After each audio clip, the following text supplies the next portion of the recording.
우리 지난 주일까지 사도행전 2장을 통해서 이 초대교회의 모습을 살펴보면서 우리가 2016년도 한 해 동안 어떤 일에 집중하고 몰입해야 하는지를 함께 상고했습니다. 오늘은 예수님의 발자취를 따라가는 우리의 삶에 주님께서 어떤 역할, 어떤 사명을 기대하시는지 하나님의 말씀을 통해 살펴보게 됩니다. 우리의 구원자 되시는 나사렛 예수님을 우리는 그리스도라고 부릅니다. 예수라는 이름은 개인적인 이름으로 부모님들, 가족들이 그렇게 불렀고, 예수님 자라실 때 나사렛의 이웃들이 그렇게 불렀으며, 나중에 예수님 주위에 모여든 수많은 무리들이 나사렛 예수여, 심지어는 예수님을 대적하던 원수들까지도 나사렛 예수라고 불렀습니다. 그런데 그리스도라는 명칭은 아무나 사용하는 것이 아닙니다. 나사렛 예수께서 정말 하나님이 보내신 구원자라는 것을 믿는 사람만 예수님을 그리스도라고 불렀습니다. 그러니까 예수님을 예수 그리스도라고 부른다는 것은 신앙 고백이 그 그리스도라는 명칭에 들어있다는 뜻입니다. 대제사장과 바리새인과 율법사들은 예수님을 절대로 그리스도라고 부르기를 거부했습니다. 예수님 자신이 하나님 보내신 그리스도라고 인정했다고, 이 사람은 죽어야 마땅하다, 십자가에 못 박아 죽이자고 사내들인 공의회에서 결정을 내릴 정도로 철저하게 예수님을 그리스도라고 부르기를 거부했다는 것입니다. 그리스도라는 말, 영어로는 Christ, 그 이제 헬라어 그리스어로 크리스토스라는 말인데요, The Anointed One, 기름 부음 받은 자란 그런 뜻입니다. 구약 성경에 그 히브리어로는 모시아, 메시아라고 사용된 동일한 뜻입니다. 기름 부음을 받은 자. 구약 시대에는 세 부류의 사람들에게 기름을 부어서 하나님이 저들에게 어떤 특별한 임무를 맡기시는, 특별한 사명을 맡기시는 것을 나타냈습니다. 선지자와 제사장과 왕들에게 기름을 부어서 하나님께서 저들에게 이런 특별한 사명을 감당할 수 있는 능력과 자격을 주시는 것을 상징적으로 나타내었던 것입니다. 그래서 이렇게 기름 부음을 받고 세움받은 선지자와 제사장과 왕이 자기들의 직분을 충성스럽게 수행할 때, 그들은 자기들이 그렇게 충성스럽게 하나님이 맡기신 사명을 수행하면서 앞으로 하나님이 보내실 기름 부음 받은 자 그리스도, 인류의 구원자로 오실 그 그리스도께서 행할 일이 어떤 일이 될 것인지를 예고편처럼 예표적으로 보여주었던 것입니다. 그러니까 나사렛 예수를 그리스도라고 부를 때 우리는 예수님께서 우리의 구원자가 되시는데 선지자로, 제사장으로, 왕으로서 그 역할을 감당하셨다고 고백하는 것입니다. 요즘 수요일 저녁에 하이델베르그 요리문답을 공부하고 있는데, 지난 수요일 저녁에 공부했던 내용의 주제가 예수 그리스도의 그 삼중 사역과 우리의 구원에 관한 그런 주제로 공부했기 때문에 제가 오늘 이 시간에 어떻게 예수님께서 우리를 위한 선지자, 제사장, 왕이 되시는지를 자세하게 풀어 설명하지 않겠습니다. 그러나 예수님의 이 삼중 직분을 간단하게 요약해서 설명한다면, 성부 하나님께서 예수 그리스도를 기름 부어 그리스도로 우리를 위한 구원자로 세우시는데, 제일 먼저는 우리를 위한 선지자로, 으뜸 가는 선지자와 교사로 세우셨다는 것입니다. 우리의 구원을 위한 하나님의 뜻을 계시해 주신 것입니다.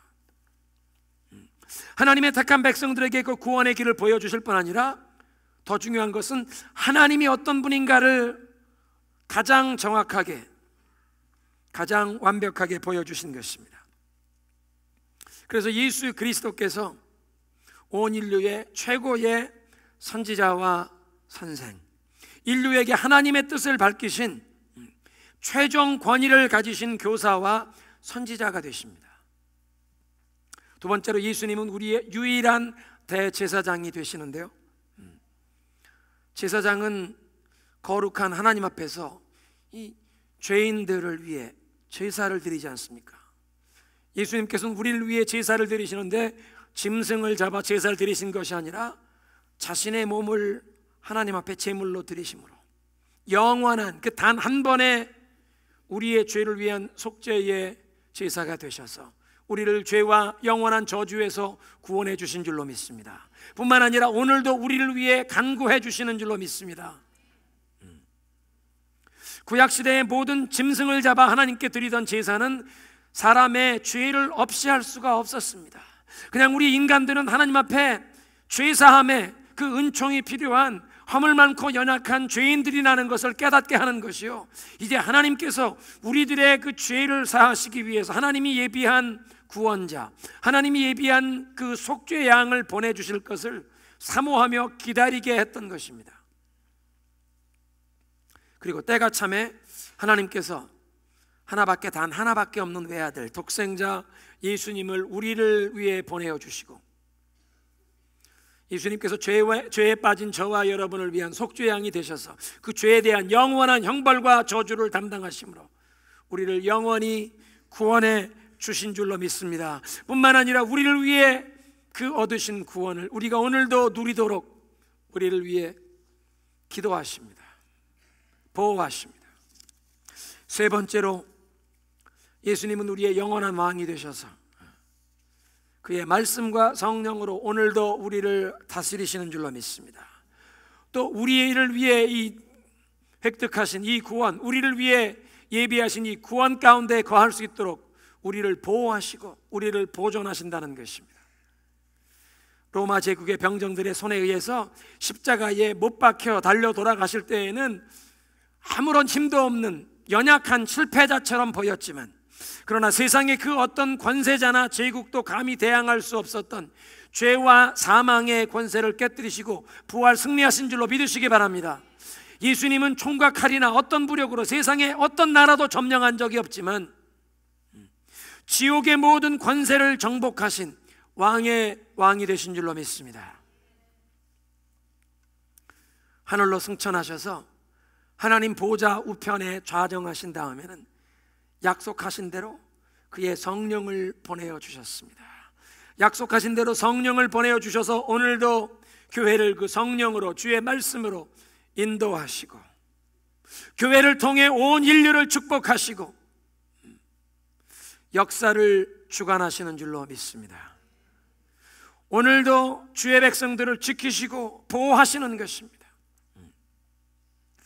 근데 우리에게 중요한 사실은 예수님께서 우리를 위한 이 선지자와 유일한 대제사장, 영원한 왕이 되신다는 것뿐만 아니라 이제 그리스도 예수 안에서 저와 여러분에게 이 그리스도의 삼중 직분에 함께 동참하는 그 삼중 직분을 우리가 계승하고 그 삼중 직분을 위임받게 하셨다는 사실입니다.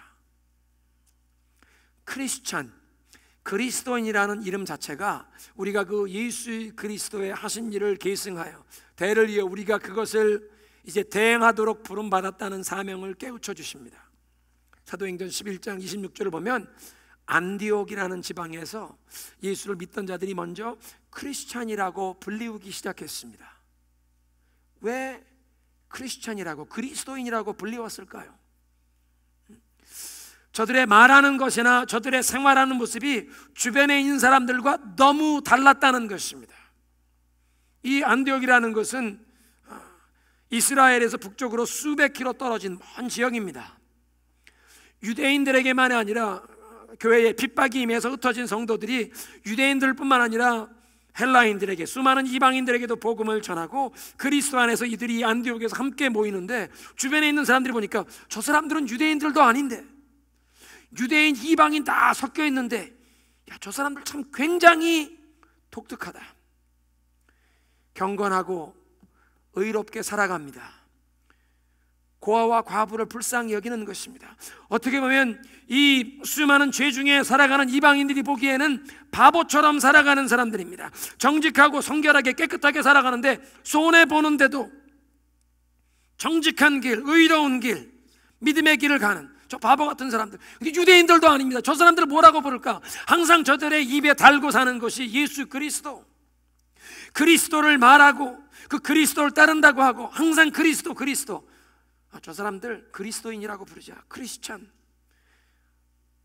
어쩌면 이 그리스도인이라는 이름이 그리스도에 미친 사람들, 한국식 순수 우리말로 따지면 예수쟁이라고 부르듯 멸시하듯 주변의 사람들이 붙여준 이름인지 모르겠습니다.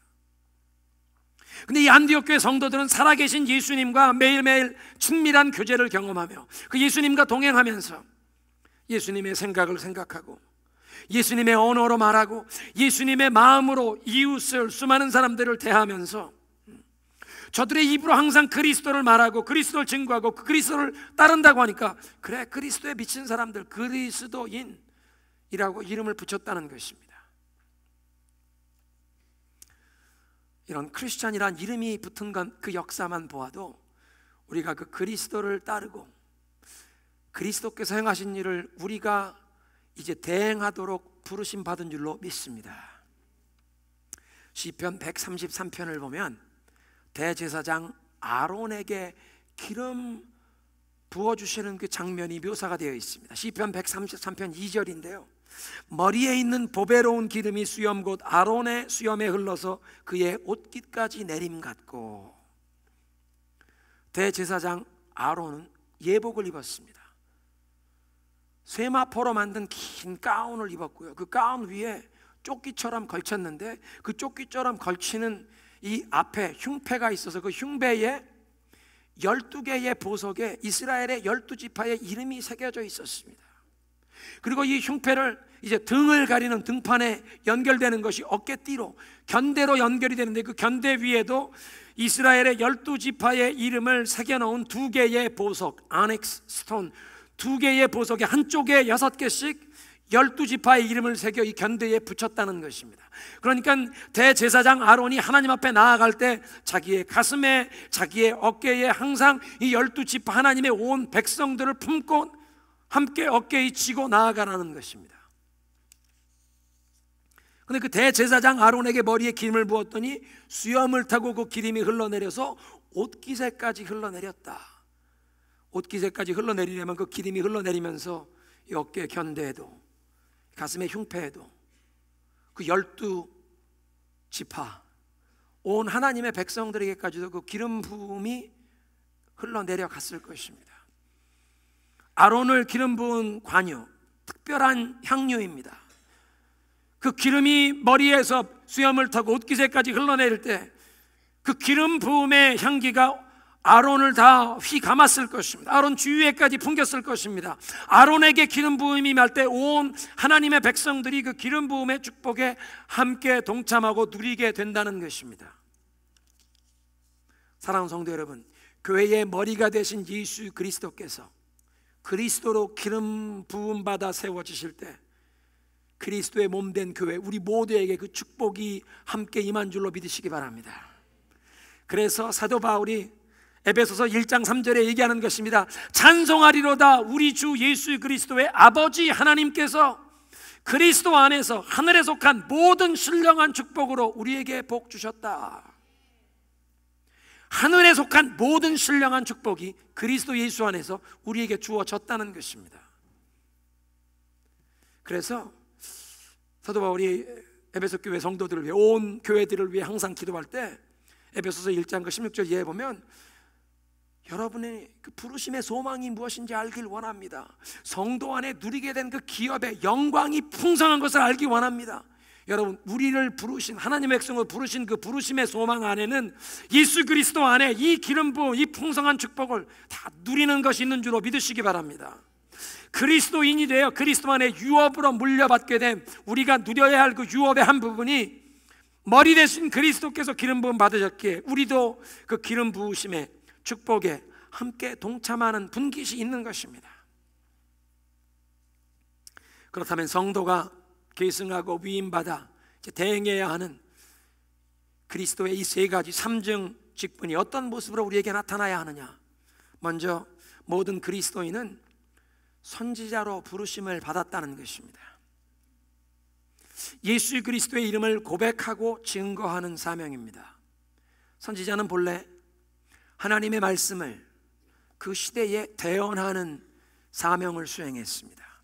그런데 온 인류를 향한 그 하나님의 메시지가 예수 그리스도를 통해 예수님께서 최종적으로 가장 정확하게 온전하게 주어지었기 때문에 이제 그리스도 이후에 모든 신약 교회는, 신약 시대에는 예수님의 증인이 되는 것이 하나님의 메시지를 가장 바르게 전하는 길이신 줄로 믿으시기 바랍니다.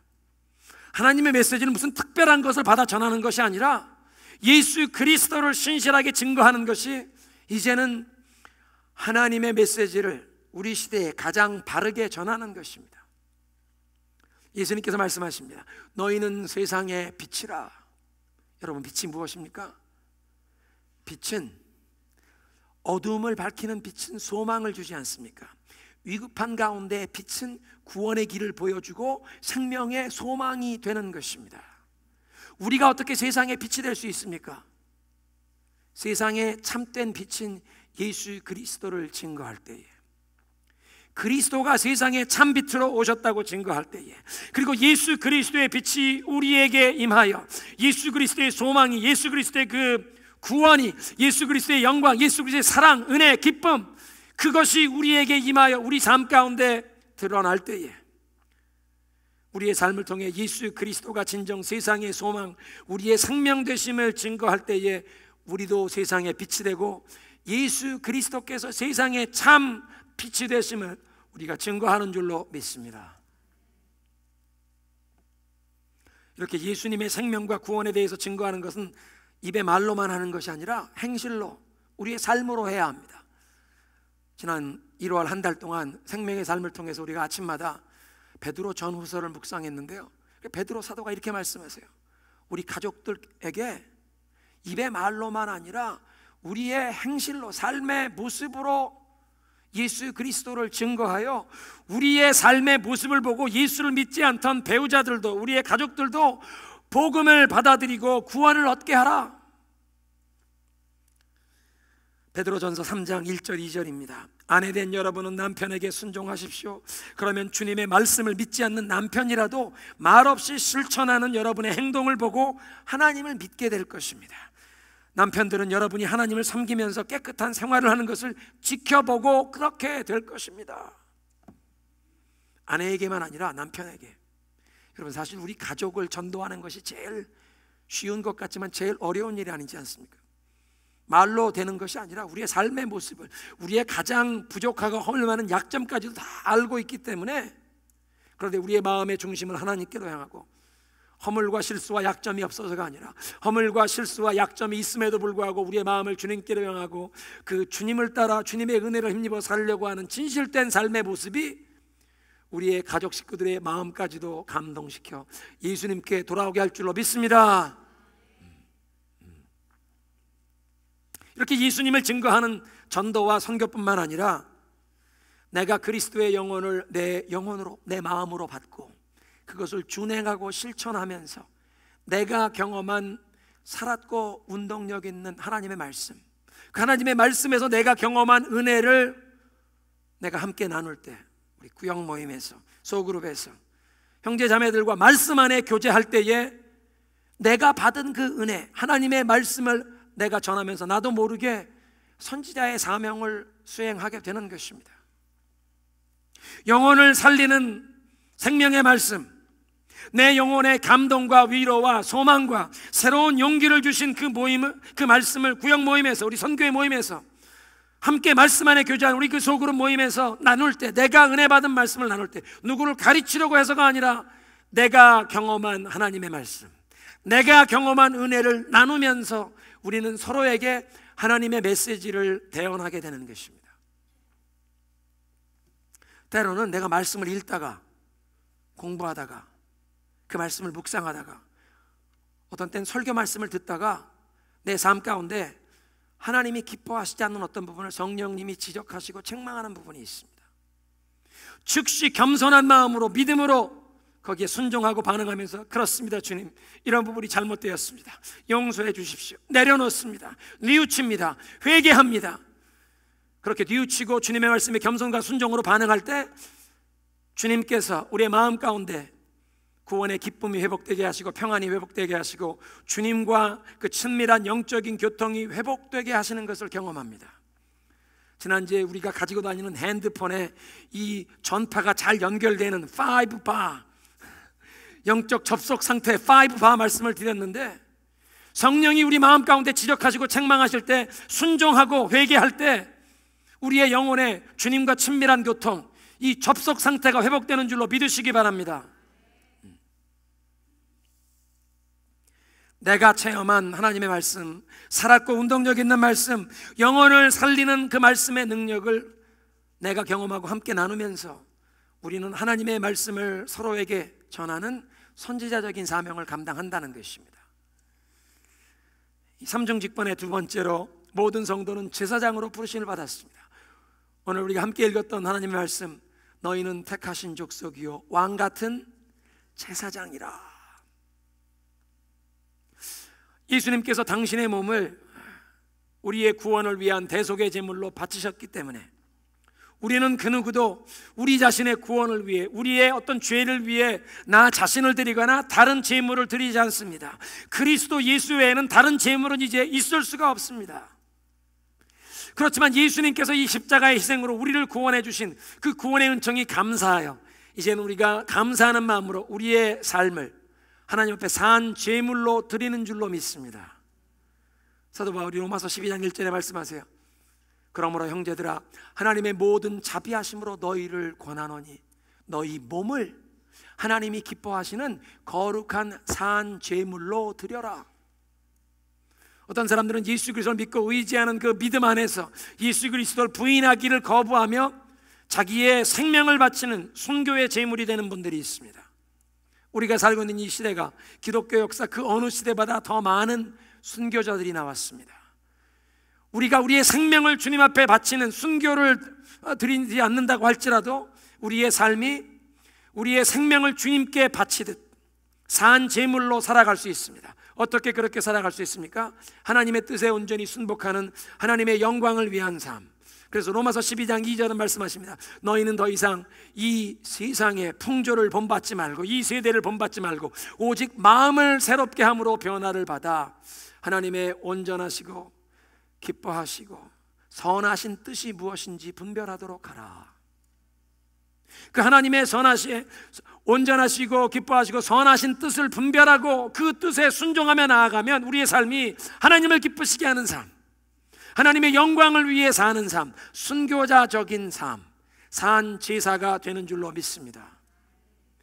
예수님이 제물을 드리셨기에 우리는 이제 그냥 감사하는 마음으로 구원을 위해서, 우리의 죄를 사하기 위해서, 죄의 대속을 위한 그런 제물이 아니라 우리의 삶을 감사의 예물로 바치는 것입니다.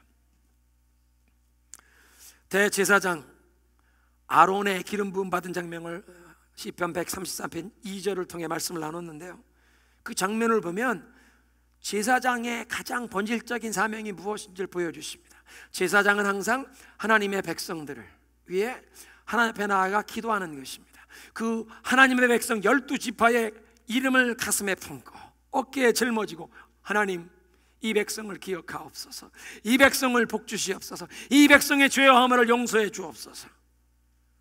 예수님이 우리를 위한 대제사장이 되셨기에 이제 우리는 그 예수님의 발자취를 따라 예수 그리스도의 이름으로 우리의 이웃을 위해 기도하는 것이 우리의 제사장적인 사명인 줄로 믿으시기 바랍니다.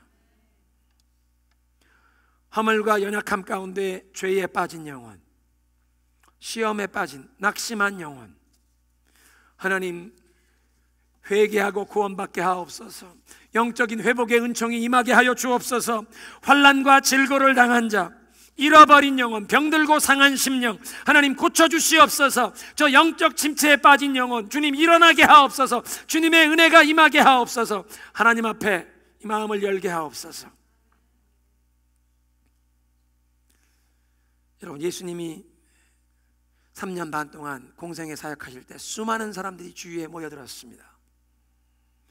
예수님이 여행하실 때 수많은 사람들이 와서 요즘식으로 하면 사인해달라고, 예수님 한번 만져보려고 수많은 사람이 손 내밀고 악수하고, 그렇게 수많은 사람들이 밀고 밀치며 예수님을 만졌지만 12년을 혈루증으로 앓던 여인만이 예수님을 만지면서 구원의 역사가 그에게 임한 줄로 믿습니다.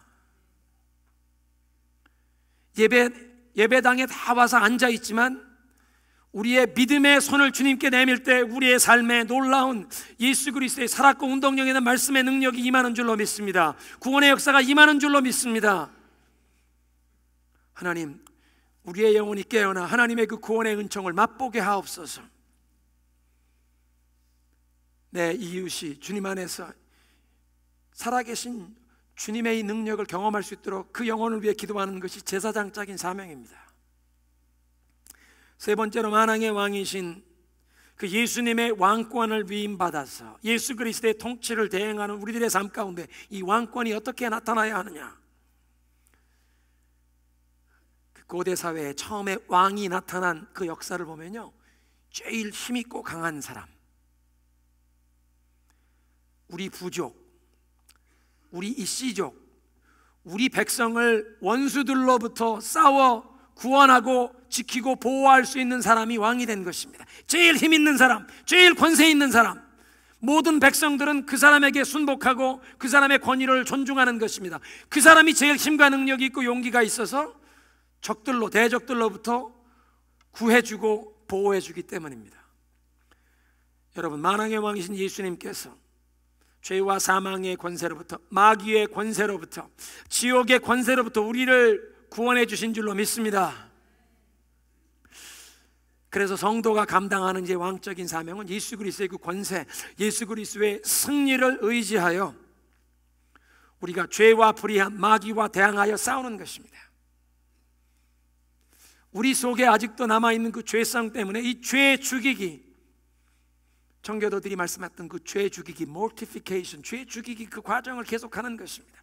로마서 6장에 사도 바울은 이렇게 말씀하십니다. 그러므로 너희는 죄가 너희 죽을 몸을 지배하지 못하게 하여 몸의 사욕에 순종하지 말고, 또한 너희 지체를 불의의 무기로 죄에게 내어주지 말고 오직 너희 자신을 죽은 자 가운데서 다시 살아난 자 같이 하나님께 드리면서 너희 지체를 의의 무기로 하나님께 드려라.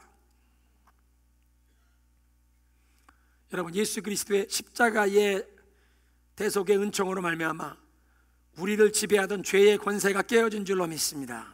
죄가 더 이상 우리를 지배할 수 없다는 것입니다. 그리스도 안에 거듭난 성도에게는 죄에 빠지지 않을 수 있는 선택의 옵션이 주어진 것입니다.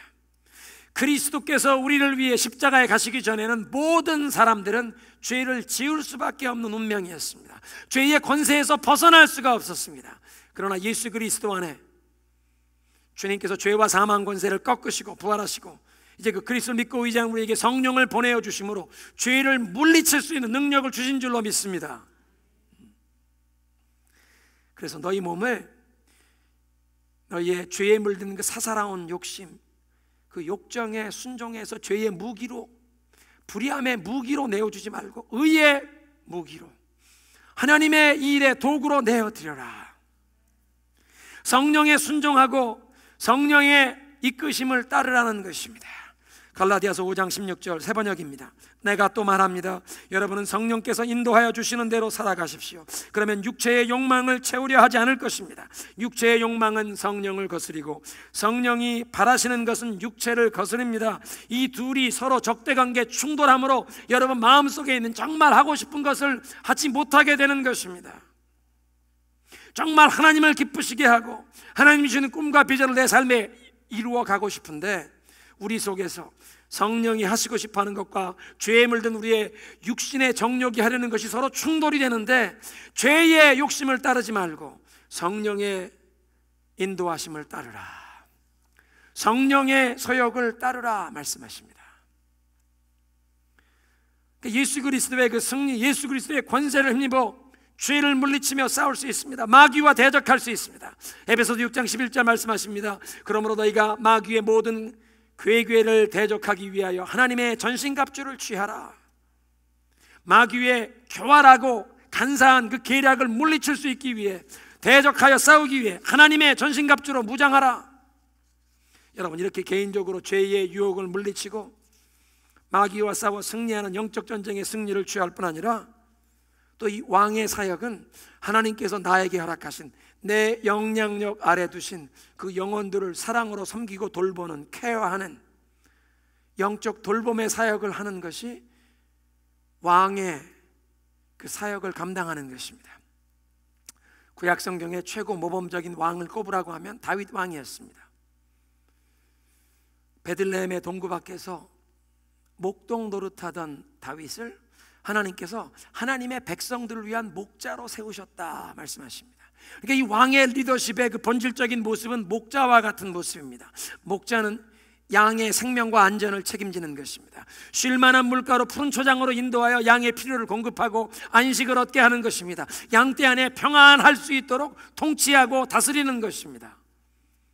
왕의 사역이란 바로 목자와 같은 사역입니다. 나에게 맡겨주신 가정에서, 구역에서 하나님 맡겨준 그 사역의 그 영향력 아래에 있는 그 영혼들을 위해 사랑으로 섬기고 돌아보는 일, 목자와 같은 사명을 감당하는 것이 예수 그리스도의 그 왕권을 대행하는 사역인 줄로 믿으시기 바랍니다. 오늘 메시지를 정리합니다. 그리스도께서 우리를 위한 선지자와 제사장과 왕이 되셨습니다. 하나님의 백성들을 위한 구원의 길을 계시해 주셨고, 무엇보다 하나님이 어떤 분이신지를 우리에게 보여주셨다는 것입니다. 예수 그리스도께서 우리를 위한 유일한 대제사장이 되십니다. 죄인들을 위해 제사를 드리는데 자기 자신을 제물로 바치셔서 예수님의 그 제물 한 번의 제사로 모든 하나님의 백성들의 죄를 사하시고 우리를 영원한 저주와 형벌에서 구원하실 뿐 아니라 오늘도 우리를 위해 기도하시는 제사장이 되십니다. 예수님은 만왕의 왕이 되십니다. 죄와 사망의 권세, 지옥의 권세를 깨뜨리시고 그래서 우리들을 구원하셨사오며 오늘도 성령과 말씀으로 우리를 통치하시고 성령과 말씀으로 교회를 통해 세상을 축복하시고 오늘도 우리를 보호하시고 보존하시는 줄로 믿습니다. 이제 우리가 그 예수님의 선지자적인 제사장적인 왕의 그 사역에 동참하게 되었는데 예수 그리스도를 고백하고 증거하는 이것이 선지자적인 삶입니다. 하나님의 살았고 운동력 있는 말씀의 능력을 내가 경험하며 내가 경험한 살아있는 하나님의 말씀, 그 말씀의 은혜를 나누는 사람이 하나님의 메시지를 전하는 선지자의 사명을 감당하는 것입니다. 제사장, 예수님이 제물로 드리셨기에 우리는 이제 감사하는 마음으로 우리의 삶을 산 제물로 드리며 예수님이 우리를 위해 기도하듯 우리 이웃을 위해 기도해야 하는 줄로 믿습니다. 왕처럼 예수 그리스도의 승리의 능력과 그 권세를 힘입어 죄와 마귀의 이 모든 역사와 대적하고 싸우고 또 우리에게 맡겨주신 우리의 영향력 아래에 있는 그 영혼들을 위해 사랑으로 섬기고 돌보면서 목자의 사명을 감당하며 왕의 사명을 감당해야 할 줄로 믿습니다.